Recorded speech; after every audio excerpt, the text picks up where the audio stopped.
由这个农委会辅导的台湾精品咖啡国际竞标，包括美国、日本等等有14个国家来竞标。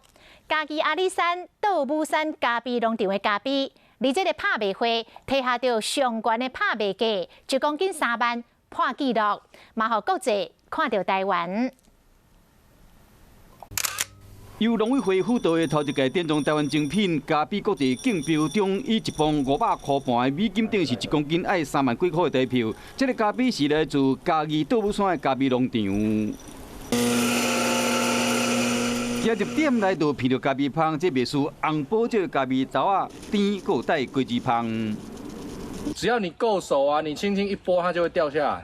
为农场的栽种甲制作的工序，每一个环节拢要真讲究，才有这个难得的好香气。这个品种我们是用嫁接的，那再来就是我们的后置，先晒完之后再冷藏去把它做低温的发酵。道武山咖啡农场本来是咧种茶，2001年开始种咖啡，有20年的专业经验。所以呢，咖啡豆啊，伫国际竞标中以这悬的价销创下纪录。